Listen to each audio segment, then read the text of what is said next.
Nah, ketika Fatihah itu sebegitu keramatnya, sebegitu topnya, itu setan rapat, singkat cerita itu, yang tadi dipimpin oleh iblis yang sedang terkapar apa? Terus sekali obatnya nggak ada, cuma dia shock karena ada surat yang turun yang melafatkan itu pasti selamat dari apa? Neraka. Nah ini gimana saran Anda? Sarannya adalah bikin orang-orang itu lupa, tidak baca Fatihah. Nah ini rapatnya iblis. Idzabu wajtahidu hatta tukhilu qulubahum hatta la yaqulu hadhihi surah. Kala yuksiru qira'ataha wa la yakunu lahum ajrun wa thawabun bal yakunu lahum adzabun wa iqabun. Kemudian yang terakhir saya beri ijazah tentang Al-Fatihah ya, karena ini surat yang populer. Kalau saya ijazahi Quran 30 juz pasti sampean nggak hafal. Atau ijazah surat Baqarah, kalau mau Baqarah mau. Ijazahi surat Baqarah mau 2 juz setengah. Mau Mas Asep? Ya Fatihah aja yang gampang ya. Nah, ya kulhu Fatihah ini paket ringan ini. Tapi pahalanya apa? Besar. Ini beda ya, artinya selama ini mungkin Anda baca tapi monoton ya. Tapi ini saya bacakan teks aslinya tentang istilahnya itu mazaya itu kelebihannya Fatihah. Saya baca Arabnya dulu, nanti ini terakhir ya, ijazah tadi kan saran-saran umum tentang sosial ya, pokoknya jadikan kebaikan itu punya nilai sosial yang baik lah. Jadi nanti orang yang nggak amanah nggak laku ya, calon bupati, gubernur, presiden yang nggak amanah juga nggak laku. Begitu juga kiai yang tidak amanah juga nggak laku, suami yang nggak amanah juga nggak laku, istri yang nggak amanah juga. Sehingga kebaikan ini jadi nilai sosial yang dalam tanda kutip sudah keniscayaan. Yang diinginkan Allah itu seperti itu, bukan kebaikan yang dipaksakan karena kekuatan negara. Maksudnya kalau bisa kebaikan itu tidak usah dipaksakan. Memang satu apa ya, sudah satu kebutuhan. Kayak cerita-cerita di negara maju itu, bahkan apapun jatuh itu nggak ada yang ngambil apa itu. Makanya gambarannya Mekah Medina kan gitu kan, barang jatuh nggak ada yang berani apa ngambil itu, saking sudah jadi sistem. Sehingga banyak negara di Eropa itu yang sampai nggak punya tentara, nggak punya polisi karena kebaikan sudah. Nah kita kan masih capek, polisinya aja capek, apalagi masyarakatnya, karena ya apa ya, kebaikan itu belum jadi nilai apa bersama. Nah kita selain ditopang negara, ada polisi, ada tentara, itu kita usahakan kebaikan itu jadi nilai apa bersama. Ya, tadi wa'tamiru bainakum bima'ruf. Dan kita punya reputasi yang bagus dalam bab ini. Saya masih ingat kecil saya itu yang jilbaban hanya keluarga kiai. Sekarang rata-rata masyarakat itu jilbaban. Dulu yang sekolah SMP, SMA itu jilbaban, kadang dulu malah dilarang ya, harus sama seperti itu seragamnya. Sekarang sudah boleh dan nyaman. Lama-lama yang dapat simpatik ya yang pakai pakaian model tertutup seperti itu. Lama-lama gamane cara wong golek mantu ya golek yang seperti itu daripada yang blodor. Lama-lama jadi nilai bersama. Ya ingin saya seperti itulah. Di terminal juga sama.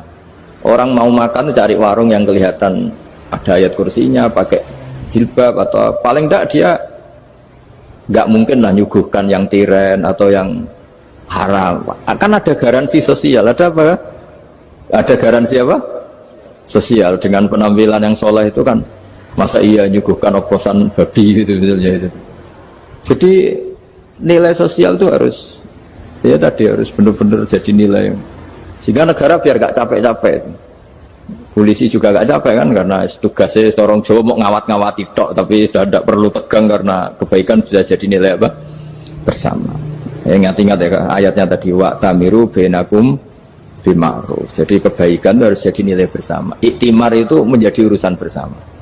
Makanya kalau kita rapat besar disebut apa? Muktamar. Muktamar itu urusan bersama. Ya tadi imamnya sholat juga menopang Gojek karena nggak lama-lama nopang Grab, nopang Kernet, nopang penjaga Indomaret, penjaga bensin, pom bensin. Nah dia hanya punya waktu 5 menit terus imamnya baca Baqarah kan. Iya imamnya mursyid, mungkin dia tambah lama tambah dapat aplaus dari muhibbinnya, tapi makmumnya Dia tambah lama dapat penghormatan dari pecintanya, tapi kitanya wah khusyuk wali kan, dia dapat status naik lah. Kita yang sudah tidak ikut jadi wali diganggu apa pekerjaannya. Kalau ada imam seperti itu sampai mufarokoh saja, niat ya Allah sampai sini saja, saya makmum orang itu, silakan orang itu punya urusan sendiri dengan jenengan, ya sudah, atau salib saja apa. Ya, itu boleh. Kalau dalam fikih namanya apa? Mufarokoh. Mufarokoh itu niat. Tapi kamu jangan langsung selonong mufarokoh, niat dulu. Pamit sama Allah bahwa sekarang mau mufarokoh. Ya, tapi ya jadi sholat yang aneh kan, imamnya masih rukuk, kamu terus sujud, terus apa-apa selesai ya. Mungkin dalam pandangan itu orang lain ini maksudnya makmum gimana ini kok begini. Tapi sudahlah, Allah Maha tahu. Nah, insya Allah dimaklumi. Ya saya baca tentang Fatihah ya, karena sampean pasti sering baca Fatihah. Supaya apa sekaligus jadi jimat lah gitu. Jadi kalau kamu sering di jalan-jalan yang mungkin sepi, atau mungkin kan tidak semua teman Grab itu nasibnya bagus yang di Semarang Jogja, mungkin yang di Kalimantan di Papua kan ada yang 10 kilo gak ketemu rumah ya kan, yang lihat di TV itu kan kasihan kan, sudah 10 kilo gak ketemu rumah, penumpangnya kewekar preman tuh kan, ini makan orang enggak kan gitu. Kan ujiannya dua. Kalau penumpangnya cantik itu ya kecoba syahwat, kalau preman takut. Jadi orang itu selalu ujian itu. Sing sedengan itu kan jarang orang itu. Jadi kalau penumpangnya perempuan cantik ujiannya itu syahwat, kalau preman ujiannya ketakutan. Kalau orang yang lemah bawa uang ujiannya kamu ingin garong. Jadi hidup itu memang semuanya ujian. Liyabluwakum ayyukum ahsanu amala. Makanya saya sering ditanya oleh teman-teman, Gus, nah ujiannya kenal wong wedok elek piye? Sama, kenal wong ayu ujiane syahwat, kenal wong elek ujiane ngenyek, itu sama-sama dosa. Syahwat ya dosa, ngenyek juga dosa. Elek keriting untune metu ya dosa, ngomong gitu.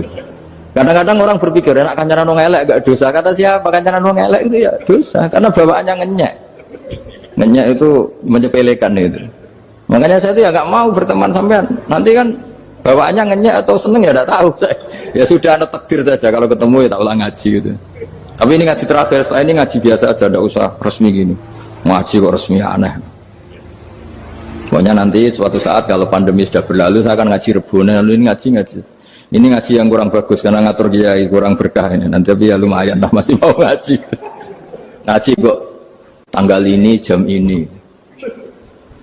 Sekarang suatu saat kamu tak panggil, Mas Wahyu datang ke sini jam ini, tidak mesti bisa. Mungkin pas ada acara apa, oh, maaf ke sini pas ngecek, pas apa gitu. Jadi ya sudah, tapi tak maafkan, enggak apa-apa. Takdir ya. Tak bacakan supaya sampean tahu keramatnya bismillah. Nah, sebelum saya bacakan bismillah Fatihah, tak beritahu tentang ilmu tafsirnya karena ini penting sekali. Fatihah itu dawuhnya Allah, tentu itu dawuhnya Allah. Saya ulang lagi, itu kalamullah. Tapi yang sudah diberikan kesampaian ke kita semua. Sehingga seakan-akan itu menjadi dawuhnya kita ke Allah. Jangan salah loh ya, Fatihah itu dawuh Allah tapi sudah diberikan ke kita. Sehingga posisi kita itu yang punya itu. Nah, kenapa ini perlu dijelaskan? Karena nanti ada kalimat iyyaka na'budu wa iyyaka nasta'in. Kalau itu masih kalam Allah, berarti Allah ngomong ke kamu, ngendikan ke kamu, kepadamu aku menyembah. Masa Allah menyembah kamu? Nah, sehingga ilmu tafsir itu menyelesaikan itu dulu ya. Saya ulang lagi ya, sebelum sampean sering baca Fatihah, aku yakin ya sering baca. Tapi barokahnya tidak paham itu tidak pernah janggal. Enggak paham itu ya penting supaya tidak iskal, tidak janggal. Sebetulnya di kalimat itu ada yang janggal. Kalau Fatihah itu kalimatnya Allah atau kalam Allah, bagaimana dengan kata-kata iyyaka na'budu? Masa Allah ngendikan ke kita, kepadamu kami menyembah? Masa Allah menyembah kita? Maka penyelesaiannya secara ilmu tafsir gimana? Semua ulama mengatakan, bukan satu dua, semuanya mengatakan di Fatihah itu semuanya diberi kawalan kalimat. Saya ulang lagi ya, di Fatihah itu semuanya diberi awalan kalimat qulu, katakan wahai hambaku begini. Ya, katakan wahai hambaku begini. Nah, begini ini pelajaran dari Allah yang sudah diberikan ke kita. Terus kita mengatakan bismillahirrahmanirrahim, alhamdulillahirabbil, termasuk kita mengatakan iyyaka na'budu wa iyyaka nasta'in. Jangan bayangkan Allah ngendikan ke kita. Kalau Allah ngendikan kita berarti gini, hei wahyu, ihdinas siratal mustaqim, tunjukkan saya jalan yang benar. Nah nanti kamu terus, ya Allah, Anda aja minta tolong saya minta tolong siapa kan? Jadi panjang kan? Ya, saya ulang lagi ya. Jadi itu di Ulumul Quran diterangkan gimana? Sebelum baca Fatihah, ya. Fatihah itu kalamullah, ngendikane Allah, tapi yang sudah diajarkan ke kita dan sudah milik kita, sehingga kalimat itu menjadi milik kita.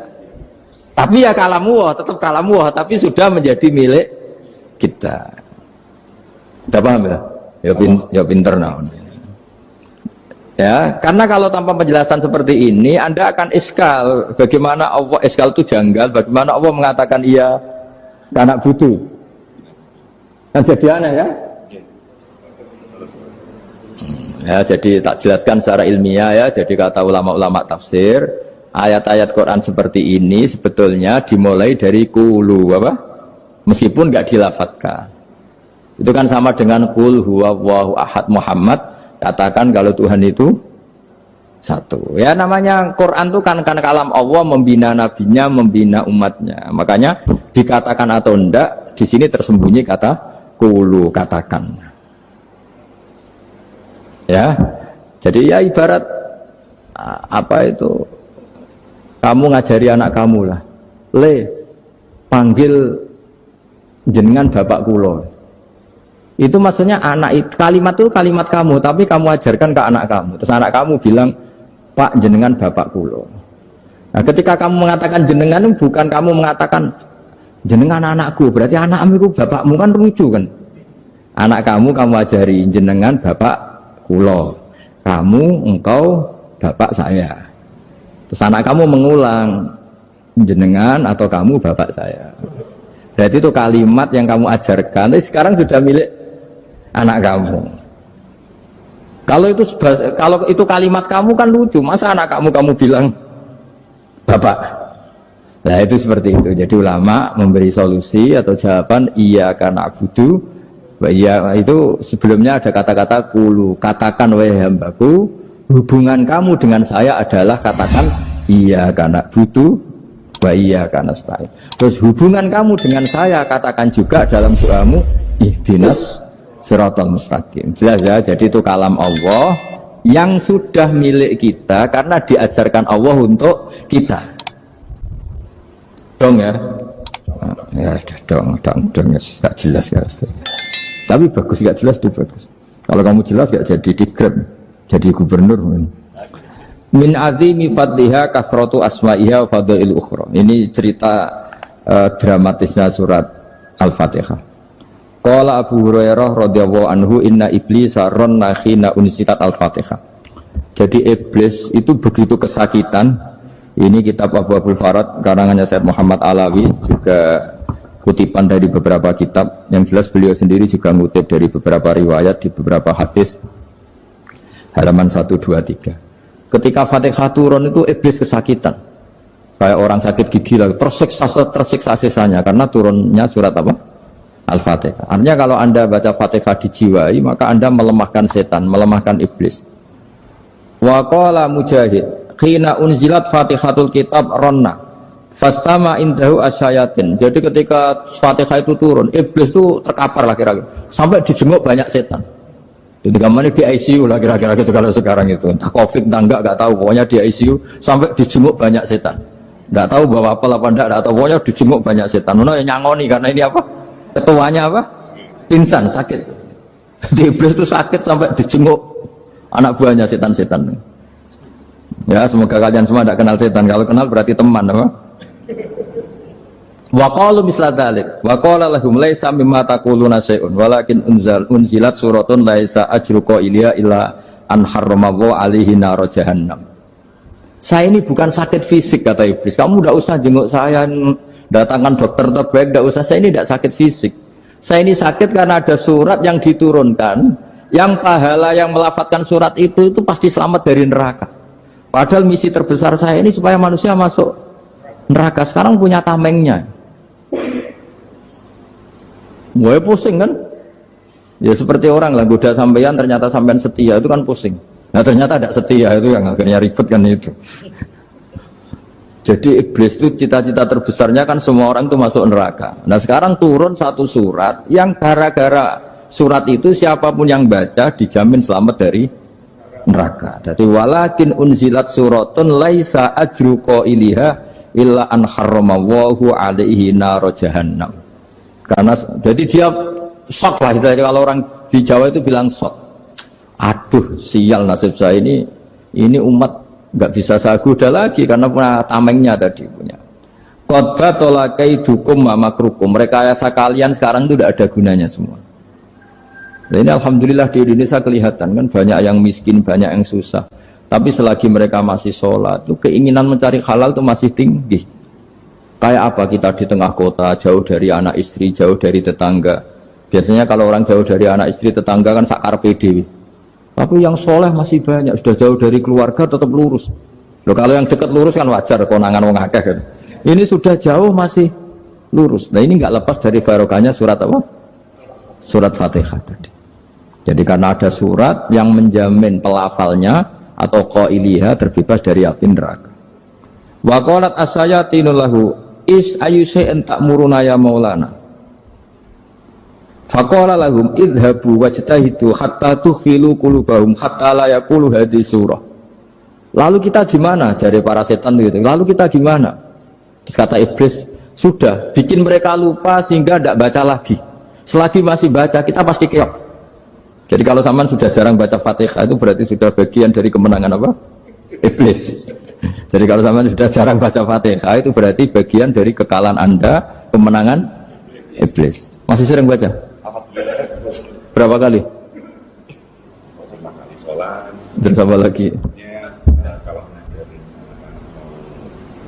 itu juga selain itu juga. Kok 5 kali tok itu? Berarti pas salat fardu tok. Enggak 5 kali itu mendingan itu 17. Kamu itu ngitungnya jangan 5 ini. 5 waktu saja. 5 waktu itu berarti lumayan kan? Berapa? 17 ya? Iya. 17 ya? Ya. 17, tapi kalau makmum tuh sering separuh kan, apalagi makmum terawih. Ya kan? Makmum terawih itu bacanya Fatihah ada yang sempurna enggak ya? Ya enggak lah. Baru alhamdulillah rabbil alamin ruko ikut ruko gitu. Makmum kan yang terawih lah Mas. Kalau terawih jarang sempurna ya. Fatihahnya itu. Kan imam sudah ruko, kamu bacanya Fatihah sampai mana? Baru setengah ya. Ya paling pas raweh aja kan tidak sempurna ya. Apalagi kalau imamnya sing kilat tuh, waduh malah. Nah ketika Fatihah itu sebegitu keramatnya, sebegitu topnya, itu setan rapat, singkat cerita itu yang tadi dipimpin oleh iblis yang sedang terkapar apa? Terus tadi obatnya nggak ada, cuma dia shock karena ada surat yang turun yang melafatkan itu pasti selamat dari apa? Neraka. Nah ini gimana saran Anda? Terus sarannya adalah bikin orang-orang itu lupa, tidak baca Fatihah. Nah ini rapatnya iblis. Idhabu wajtahidu hatta tufilu qulubahum hatta la yaqulu hadhihi surah. Kala yuksiru qira'ataha wa la yakunu lahum ajrun wa thawabun bal yakunu lahum adzabun wa iqabun.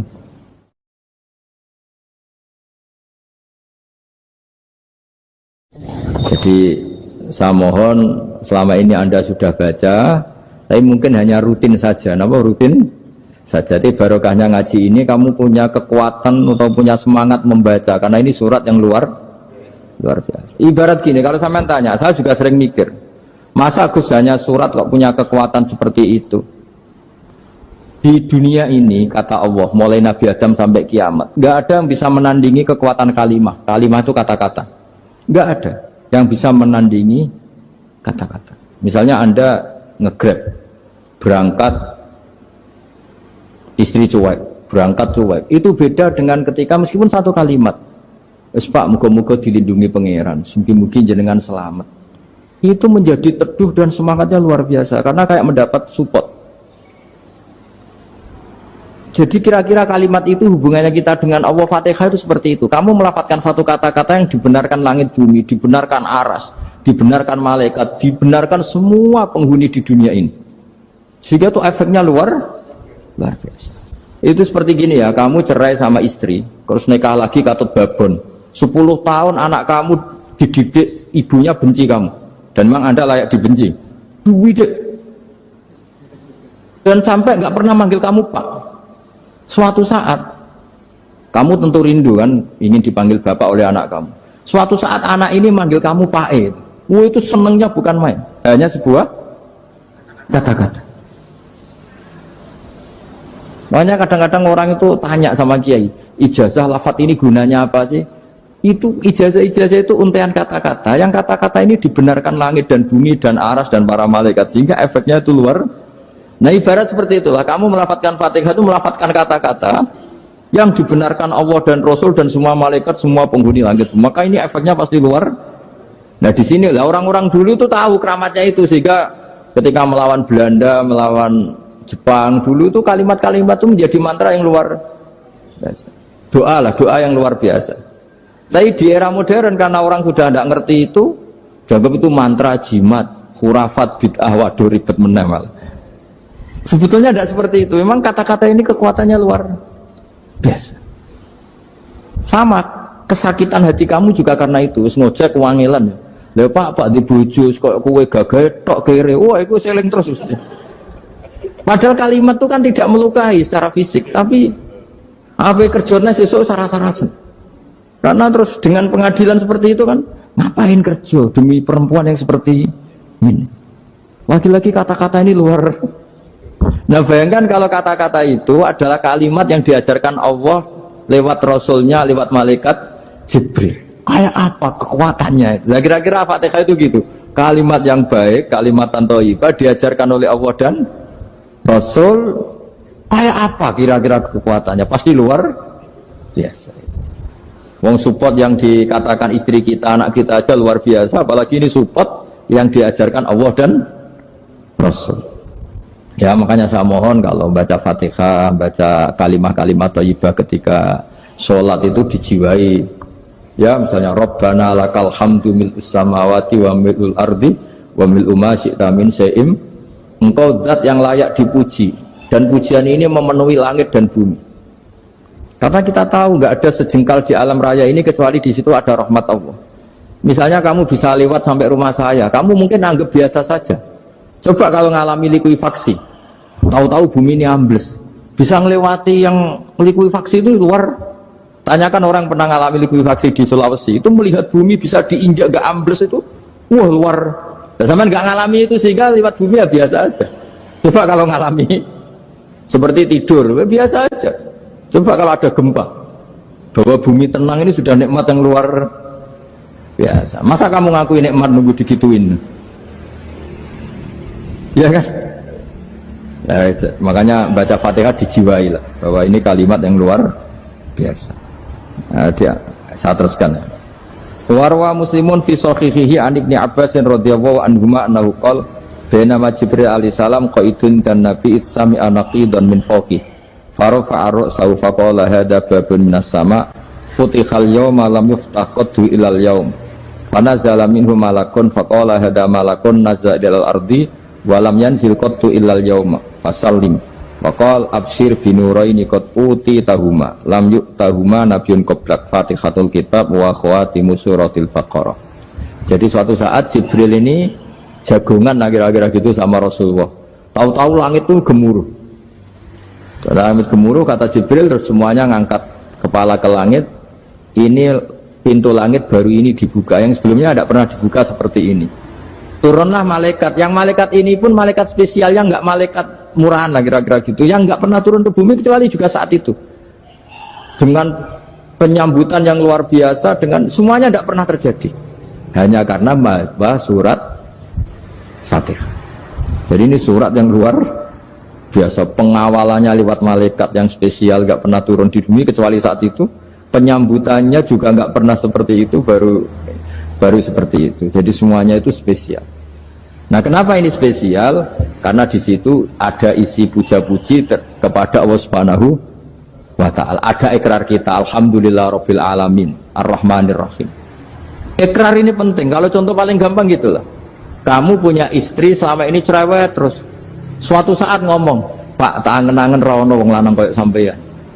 Itu langsung tidak ada lelaki sebaik engkau. Itu sampean senengnya, masya Allah. Karena ada ikrar dari seorang istri ke kamu. Nah bayangkan kalau ikrar kita sebagai hamba diakui oleh Allah Subhanahu, maka ikrar ini akan dicatat sebagai kebaikan kita yang kita panen nanti di akhirat. Karena ada ikrar. Kita ikrar bahwa Alhamdulillah Rabbil Alamin. Kita ikrar Ar-Rahmanir Rahim, kita ikrar Maliki Yaumiddin, kita ikrar iyyaka na'budu wa iyyaka nasta'in. Sampean misalnya jadi orang Indonesia, ketemu orang Indonesia yang makmur di Jerman, terus lupa Indonesia. Kamu orang Indonesia? Enggak, saya enggak orang Indonesia. Mangkel gak kira-kira? Mangkel. Karena salah ikrar kan gitu.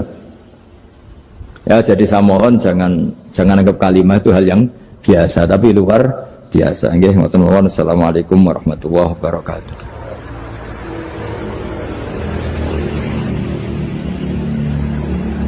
Saya berkali-kali kampanye di mana-mana lah, kampanye dan menganjurkan. Di antara catatan dalam Suhufi Ibrahim wa Musa kan ada kan di Quran itu yang dinamakan lampiran-lampiran wasiatnya Nabi Ibrahim dan Nabi Musa. Itu di antara catatannya begini. Orang yang punya akal itu adalah orang yang bisa menikmati sesuatu yang baik. Misalnya gini, contoh gampang gini. Kamu punya anak pertama atau punya anak yang masih kecil. Itu gendong tuh senangnya bukan main. Melihat anak sehat tuh senangnya bukan main. Mungkin saat itu banyak orang yang sedang maksiat dengan perempuan nakal atau dengan teman-teman nakalnya. Yang nganggap seperti itu tidak nikmat. Tapi andaikan ini ditimbang ya ditimbang. Yang maksiat tulan, misalnya paling ukuran bahagianya itu 70%. Tapi yang ini, yang nimang anak baru lahir atau masih kecil, corong Jawa ngeloni anak, bisa saja bahagianya itu sampai 100%. Artinya selama ini kesalahan kita adalah nganggap maksiat itu pasti menyenangkan dan taat itu tidak menyenangkan. Makanya saya berkali-kali fatwa, untuk melawan kenikmatan maksiat, orang harus terbiasa menikmati taat, menikmati kebaikan. Jangan kira kita nimang istri nikmat, nimang anak nikmat, ketemu teman yang lama tidak ketemu juga nikmat. Artinya kita akan melewati berjam-jam untuk jagungan sama teman, sama anak, sama istri. Dan itu harus kamu nikmati. Supaya mengganti tidak berkebutuhan nikmat yang lewat jalur maksiat. Jadi saya mohon sarana-sarana yang menyenangkan itu, yang taat itu kita maksimalkan. Makanya bapak saya tuh sering pesen, kowe nak ngaji sing guyon, sing seneng. Nganti wong maksiat tuh karena cari kesenangan. Coba kalau kesenangan itu sudah didapatkan saat taat, maka tidak butuh lagi kesenangan yang berbentuk maksiat. Makanya orang-orang wali dulu kalau sudah sholat itu gak bisa berhenti karena merasa nikmat. Makanya Nabi pernah ngendikan wa qurratu aini fi sholat, nyaman saya itu kalau sedang sholat. Sekarang ditagih kan, nah zaman rukun kan nggak ditagih, nah istukaran kan di. Terus kita jadi kiai bingung. Jari sing ngutangi kon 7 juta, mergo pedet duiten. Jari sing utang, murian mau 3.000, Gus. 3.000 untuk pentol, siomay. Udah tak bantan tengah pulau. Sing utang seneng 3.000, sing utangi seneng 7 juta. Nah saya bareng, ya nak ngono sawar pedet ta mending ngono. Pedet apa, Gus? Sisi tok milih pedet limusin. Sisi tok milih pedet biasa, dhisik pedet biasa. Lah ya pedetku biasa iku cara nak mbok utang wis ndek anak putu.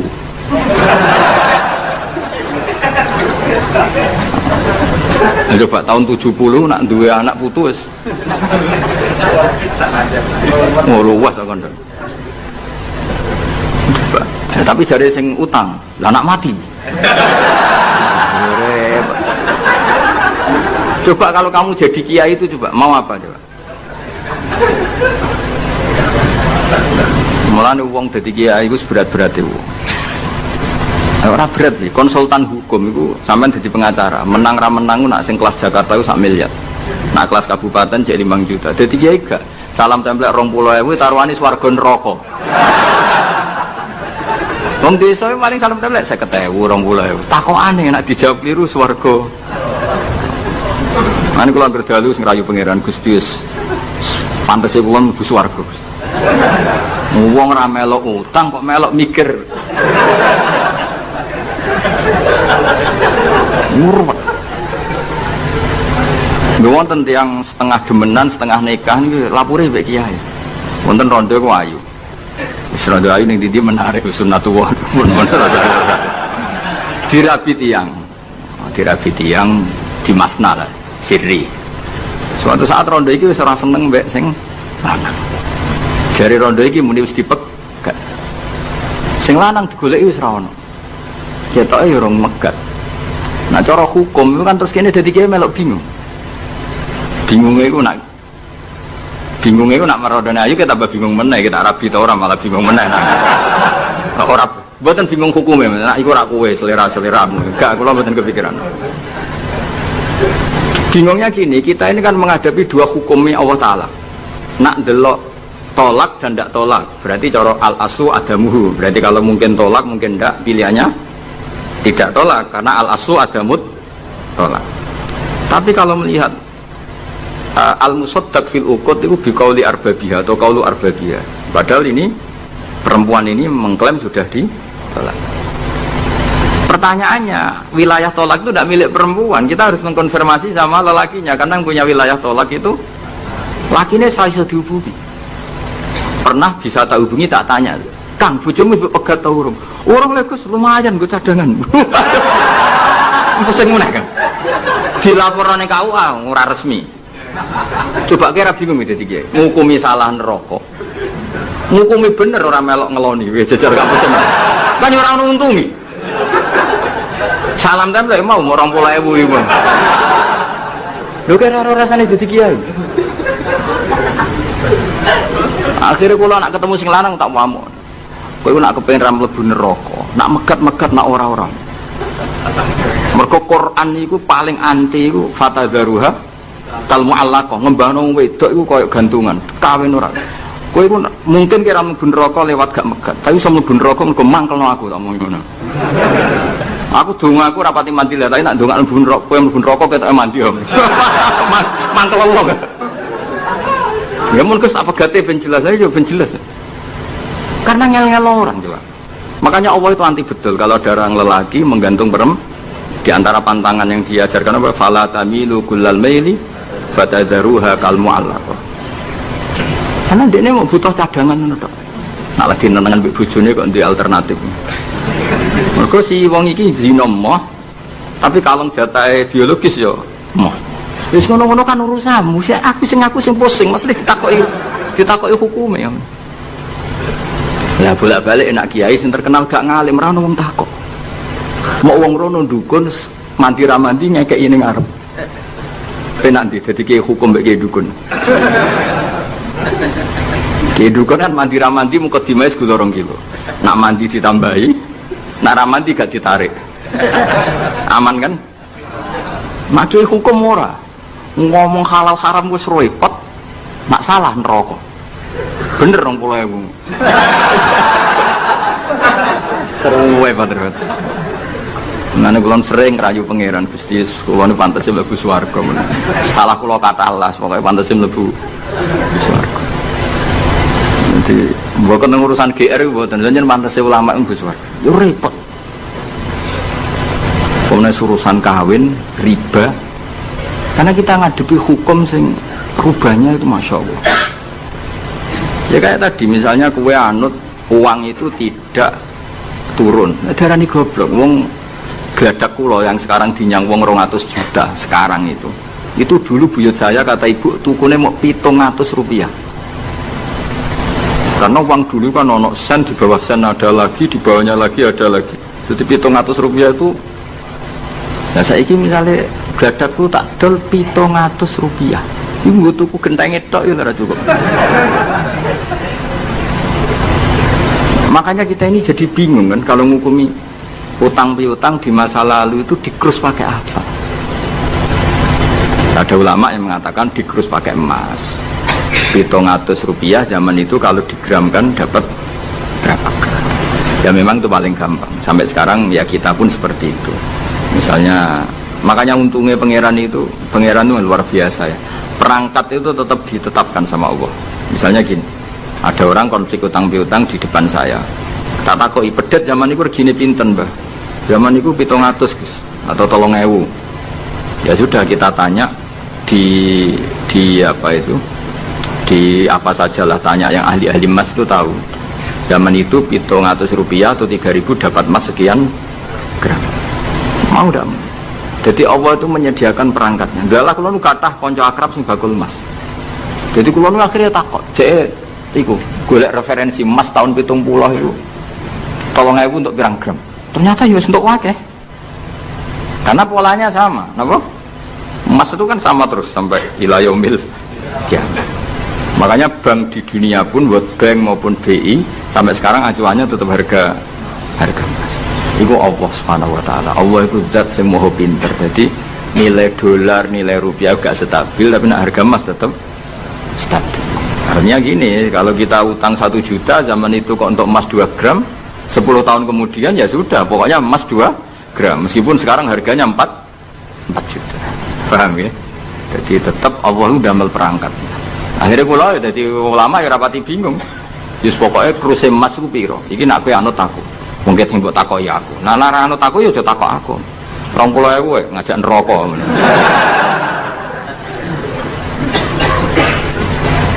Ya, maksudnya ini masih ngaji ini mboten. Nah, mulane akhir ayat sing turun ku ayat den be ayat riba. Geden ya mari riba iku ya mergo den. Saiki sing utang ora masyarakat tok, kiai sak santri-santri yo tukang. Mulane BPKB ini udah pinter-pinter. Nak sekolah do suwi ya. Apa sediluk? Ada enggak orang punya motor BPKB-nya di rumah? Ada 10% sak kampungmu. Sekolah pinter lah. Enggak, maksudnya dari satu kampung itu sing BPKB ra sekolah pirang persen? Pira? 0%. Oh, no. Pira tidak? Oh, no, itu berarti wong kusur. Alhamdulillah, weling mesti itu tukang gadekno. Pirang persen Kang Ali? 10 no. Dari kira ono. Jono 10. Ono.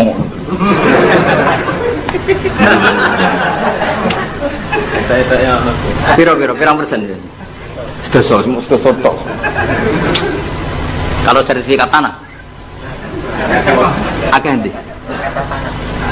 Maksudnya lebih akeh sekolah ya apa akeh ning omahe? Oh, berarti nak motor, mobil akeh sing sekolah. Nak rumah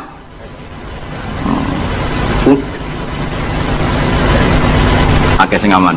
Alhamdulillah. Ya makanya Nabi nanti ngendikan innamar riba finnasiyah. Ya innamar riba finnasiyah. Karena maksudnya riba itu normalnya memang gara-gara tempo. Makanya kalau suwun sinten mawon yang mencintai saya, usahakan sesuatu itu jangan nasiah. Kulon mboten sombong. Kulon nganti saat ini belum pernah beli sesuatu kredit. Karena aku kiai. Maksudnya orang kerok ngaramno kredit. Aku kiai. Keruwetan kan? Kiai kok ditanggal. Ini lucu kan? Orang wedi akhirat tapi wedi tanggal. Misalnya mobilku kok kredit itu kan wedi tanggal. Lucu kan? Nah gue kan pantas orang pati kiai. Kan? Lucu kan? Masalah lucu, boleh lucu. Tapi orang haram. Haramnya sama dengan di mobil. Tapi nak iso nak kiai terutama wong alim ya. Nak kiai rapate alim rapopo. Nak sing alim-alim kan iman. Karena beda ya fungsinya ulama sama kiai. Kiai itu orang soleh yang harus kita hormati. Seorang kiai itu orang soleh yang harus kita hormati. Tapi biasanya kan nggak pati totokan hukum. Nah ulama itu pusing tenan. Takut ada wong aneh-aneh. Wes aneh. Kemudian kadang ono wong dibojo nganti loro, sing lanang ku loro. Ya perkara ini gitu. Mengkonfirmasi pertama kata suaminya menceraikan, akhirnya sing wedok wani rabi, waline wani ngrabekno. Jebule klaim bojo pertama tidak mencerai. Akhirnya kan dibojo. Lalu iddahnya itu iddah dari siapa? Itu zaman Sayyidina Ali itu sono pertanyaan seperti itu. Duko Sayyidina Ali. Sayyidina Umar zaman Sugeng ya sono pertanyaan seperti itu. Karena kita bisa apa coba? Kita di kehidupan masyarakat itu bisa apa? Hanya bisa apa? Rondo tadi wis dirabi wong. ada informasi menceraikan. Lah anak rondo ayu sing Zaud Sani itu kok kan orang mengkonfirmasi banyak-banyak wis kebelet rapi. Lebih itu anak setengah rayu, mungkin wong sempat ngecek tenan ta ora. Tapi nek wayu kan ono kabar rapi kan apa kabar cerai kan wis cepet tuh. Kok coba bayangno masyarakat itu gak santri. Siapa cepat dapat. Kita bisa berbuat apa coba? Wis kadung terjadi coba. Itu zaman Sidin Ali ada pertanyaan seperti itu. Bisa apa coba? Sayyidina Umar ya ada pertanyaan seperti itu. Makanya terus kita ini mikir ya, mikir masalah otoritas tolak. Siapa? Tentu Zaud. Tapi alhamdulillah di fikih-fikih kita, saya termasuk orang yang paling gigih mengkaji fikih fashun nikah. Di fikih kita itu memang perempuan tidak punya hak tolak, tapi punya hak yang manggelewu anaknya didakok meja. Pakani kitab. Jadi orang rafa mau ngamuk ngono tok. Saya punya teman hafal Quran, tiap deres itu pertama gak apa-apa, bareng suwe-suwe. Apa nak deres terus warak. Saking ekstrimnya perlawanan istri. Tapi ngono lah ya ora rafa. Ya tetep dia anak, ya tetep lucune wong wedok kan ngono. Ngamuk lah ya tetep ae dia anak. Jadi dunia ini penuh keajaiban. Jadi kalau di tonggo tukaran terus, tapi anaknya ya tetap kan. Neng kene padha. Alhamdulillah bagus. Jadi tukarannya ya terus, gawe anak ya. Ngono nganti tua ya ora pegatan. Ngerti-ngerti anake 8. Judes kabeh kok terlatih ngono omah. Mulane wong wis kudu yakin rahmate pangeran. Ora ana zat sebaik Allah. Wong tukaran entuk rahmat. Lho rino tukaran bengi untuk jatah. Soales urip wis pokoke karis, pokoke syukur napa? Syukur. Serang sama macam-macam. Pokoke urip iku syukur. Seneng ning donya wis rahmati Allah wis warahmati wasiat. Serai iso rahmati Allah dibatasi keluarga harmonis sing iso nyukupi bojone sing ora iso warahmati wasiat. Sing ra iso nyukupi ya untuk jatah, sing nyukupi untuk jatah wong pangeran ora kena diatur. Mulan kula nu termasuk kiai yang enggak setuju ana kawin dinasihati ngene ora perlu. Angger pangerane cek Allah lan selalu pangeran ya Allah ya mesti Allah, tetep rahmate luwih jembar timbang kesalahan kita. Wis mesti. Nyatane yo, coba kalau kita memenuhi standar fikih. Iku wis pegatan kabeh. Bojo ra iso nafakoi oleh di fashun nikah. Mbok bojomu kok cacat sing ngilangi syahwatmu ya iso oleh di wis ruwet-ruwet. Kula cek eling dawuhe Mbah Mun. Maji fikih. Nak sugih wajib nafakoi 3 mut pira. Nak sedengan 2 mut. Nak melarat sak mut pira ana urutane. Nak ra iso nafakoi sakmene boleh fashun nikah. Mbah Mun ngaji fikih. Santrinya saya. Itu terakhir Mbah Mun ngendikan ini. Iku apa-apa kawin apa-apa dagangan. Mergo kemudian di fikih itu ada hukum begini, hukum sing rada aneh, yen fikih aneh. Jika dalam 1 hari 2 hari bojo iku utang untuk kehidupannya sendiri, maka minangka utange zaud, utange suami kan gitu. 1 bulan bojomu utang tangga ning toko untuk nafkah dirinya dan anaknya. Minangka utange zaud ta zauja? Zaud. Tapi dhewe Bang, untungnya wong Indonesia ora ono di pikiran ngono. Jadi misalnya sing wedok diutang kok dekne di rezeki ya disaur dhewe. Kemudian nek sing lanang wis ketok ustaz, malah sewenange pol, di guru mubal, di bojomu balik wis sewenang. Kemudian nek bojone khotib wis sewenang, wis kan apa kowe. Kemudian hafid ngono sewenang. Hafid, khotib, mubalek, ustaz itu perangkat-perangkat untuk terbebas dari apa kewajiban nafkah. Yo kan ngerti. Lha iki takoki ustaz jeneng arep. Jadi barokah status ustaz itu mertua ya sewenang. Gak kodak nafkah ilah itu sewenang.